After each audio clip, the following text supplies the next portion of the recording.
Le droit à la déconnexion est un droit fondamental maintenant dans nos vies hyper connectées, mais qu'en est-il réellement de son application? Quel est le cadre légal? On en parle tout de suite avec mon invité, Jean-Marc Albiol, avocat associé au sein d'Ogletree Dickens. Jean-Marc, bonjour. Bonjour Arnaud. Alors, on va parler effectivement d'un droit dont on parle de plus en plus, le droit à la déconnexion, dans un moment où on est tous très connectés. Pour commencer, quel est le cadre légal de ce droit à déconnexion? Alors, bref historique, puisque le droit à la déconnexion va bientôt fêter ses 10 ans. L'historique, c'est la loi d'août 2016, c'est la loi El Khomri, la loi travail, qui a introduit une obligation pour les employeurs de négocier avec les organisations syndicales un droit à la déconnexion. Et ça a été codifié dans le Code du travail, c'est l'article L22 42 17 qui nous dit à chaque négociation sur la qualité de vie au travail et sur les conditions de travail, donc chaque négociation annuelle, j'introduis ce sujet du droit à la déconnexion. D'accord. Et concrètement, si on doit le définir, comment on l'entend, ce droit à la déconnexion? Qu'est-ce qu'il veut dire réellement? Alors, le principe est simple. Le principe, c'est de pouvoir effectivement, à un moment, mais ce qui est simple pour les salariés qui ne sont pas en travail à domicile, sur les horaires de travail, pouvoir être connecté et ensuite avoir finalement le droit de déconnecter de tous les outils numériques, tablettes, téléphones, ordinateurs, en dehors de ses horaires de travail. Donc voilà, pour un salarié qui a des horaires classiques de travail, le principe, on voit bien, il est extrêmement simple. Bien sûr.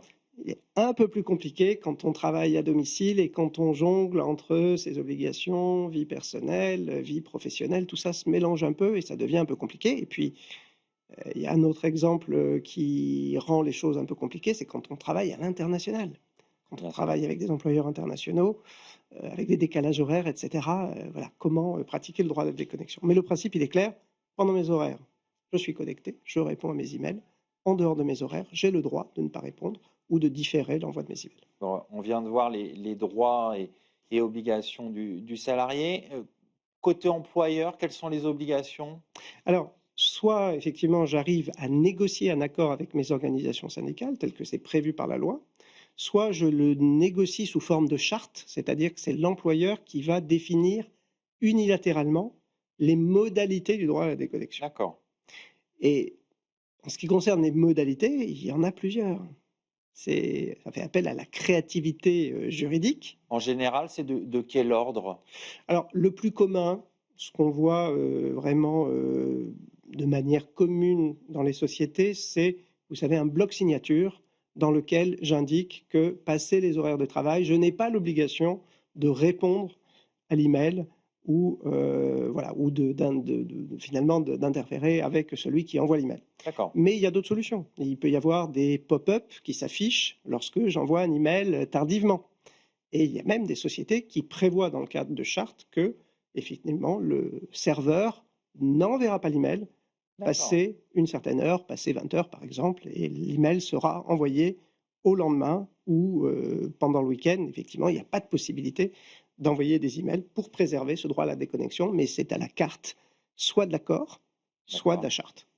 Alors, pour bien comprendre, quels pourraient être les dangers d'un salarié qui serait hyper connecté, quels sont les risques? Alors, ils sont de deux ordres.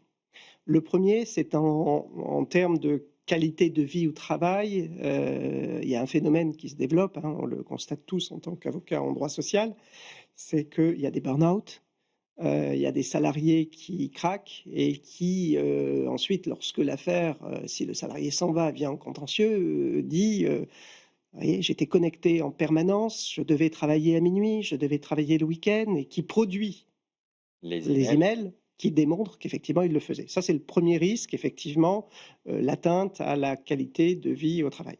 Et le deuxième risque, il est aussi financier, c'est le paiement des heures supplémentaires qui sont aussi justifiées par la production d'éléments. Donc finalement, pour juguler les risques, ce droit à la déconnexion, c'est quelque chose qui est pas si mal que ça et qui permet de juguler, de limiter le temps de travail.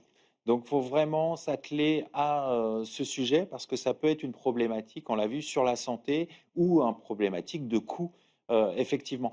Pour, essayer de «prévenir» entre guillemets, d'éviter ces risques, quelles sont les bonnes pratiques qu'on peut mettre en place? Alors, je pense que, ce droit à la déconnexion, il est, lorsqu'il est mis en place, il est vraiment respecté parce que c'est quelque chose qui est populaire et qui permet aussi finalement de souffler, de se régénérer. Il y a, certains salariés qui, notamment des managers, qui ont du mal à le respecter.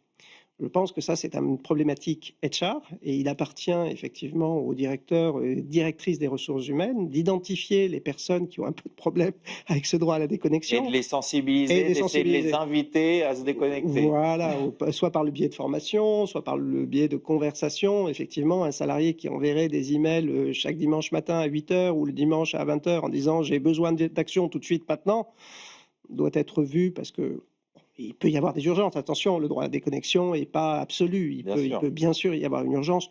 La plupart du temps, ça peut attendre le lundi matin. D'accord, donc alerter, vraiment avoir une discussion avec ses salariés ou ses managers, qui auraient, l'habitude de se connecter, le week-end, pendant les vacances, voilà. Voilà, et qui aurait un volume trop important.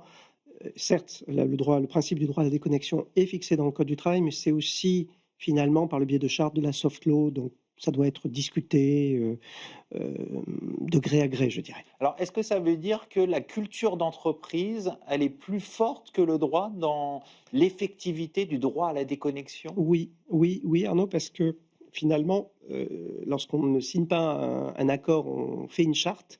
Et la charte, ce n'est rien d'autre que la projection de la culture de l'entreprise.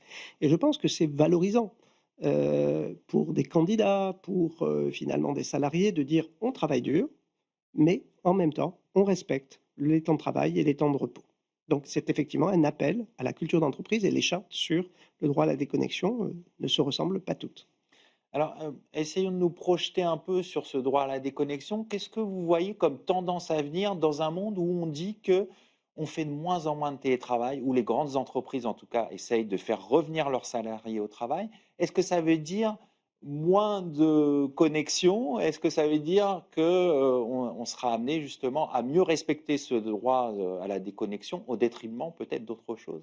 Oui, je pense que c'est un rappel classique à finalement un meilleur équilibre entre la vie professionnelle et la vie familiale, avec une incitation aussi, hein, derrière le droit à la déconnexion, sur la culture du dialogue en entreprise. Voyons-nous, parlons-nous, discutons, arrêtons d'envoyer des emails qui sont peut-être des injonctions différentes, et surtout lorsque j'envoie ces emails sur des périodes qui sont consacrées au repos. Tout ça crée des tensions inutiles.